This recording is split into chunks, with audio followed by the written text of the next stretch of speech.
सावन सोमवार की दूसरी कथा।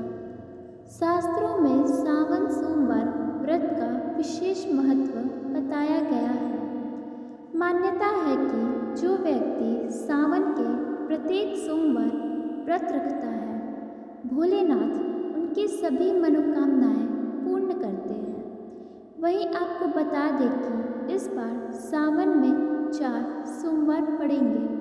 पहला सोमवार 14 जुलाई को पड़ चुका है और अब दूसरा सोमवार 21 यानी कि कल है। वहीं आपको बता दें कि जो व्यक्ति सावन सोमवार व्रत करता है, उसके लिए इस व्रत का पाठ करना जरूरी माना गया है। जानिए सावन सोमवार व्रत की ये पौराणिक कथा। एक समय की बात है, किसी नगर में एक साहूकार रहता था। उसके घर में धन की कोई कमी नहीं थी, लेकिन उसकी कोई संतान नहीं थी। इस कारण वह बहुत दुखी था। पुत्र प्राप्ति के लिए वह प्रत्येक सोमवार व्रत रखता और पूरी श्रद्धा के साथ शिव मंदिर जाकर भगवान शिव और पार्वती जी की पूजा करता था। उसकी भक्ति देखकर एक दिन माँ पार्वती प्रसन्न हो गई और भगवान शिव से उस साहूकार की मनोकामना पूर्ण करने का आग्रह किया।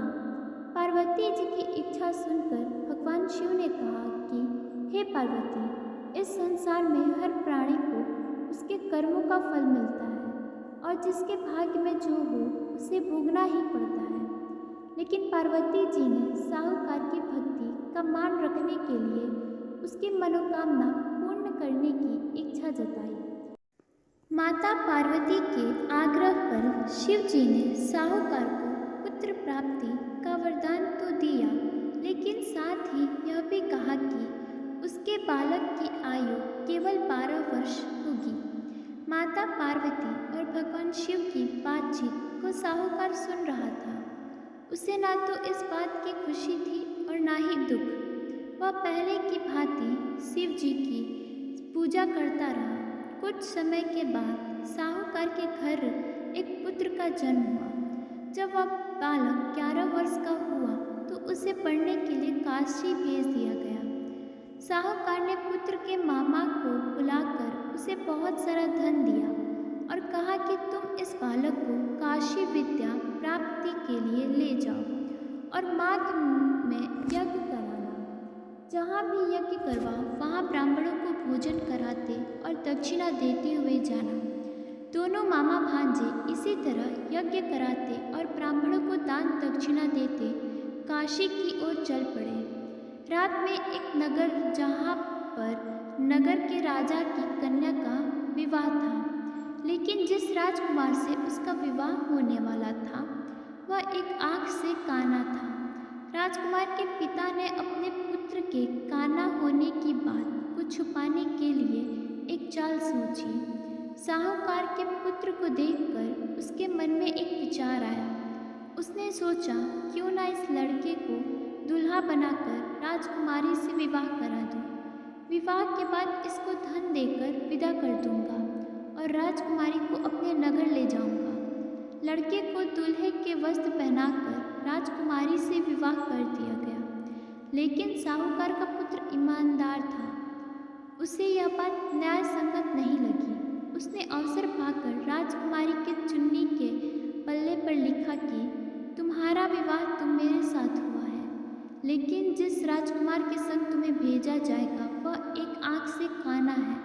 मैं तो काशी पढ़ने जा रहा हूँ। जब राजकुमारी ने चुन्नी पर लिखी बातें पढ़ी तो उसने अपने माता पिता को यह बात बताई। राजा ने अपनी पुत्री को विदा नहीं किया, जिससे बारात वापस चली गई। दूसरी ओर साहूकार का लड़का और उसका मामा काशी पहुँचे और वहाँ जाकर उन्होंने यज्ञ किया। जिस दिन लड़की की आयु 12 साल की हुई, उसी दिन यज्ञ रखा गया। लड़के ने अपने मामा से कहा कि मेरी तबीयत कुछ ठीक नहीं है।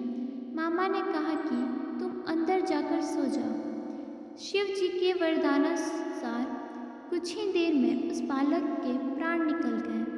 मृत भांजे को देख उसके मामा ने विलाप शुरू किया।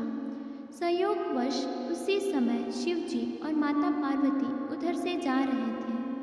पार्वती ने भगवान से कहा, स्वामी, मुझे इसके रोने के स्वर सहन नहीं हो रहा। आप इस व्यक्ति के कष्ट को अवश्य दूर करें। जब शिवजी मृत बालक के समीप गए तो वह बोले कि यह उसी साहूकार का पुत्र है जिसे मैंने 12 वर्ष की आयु का वरदान दिया।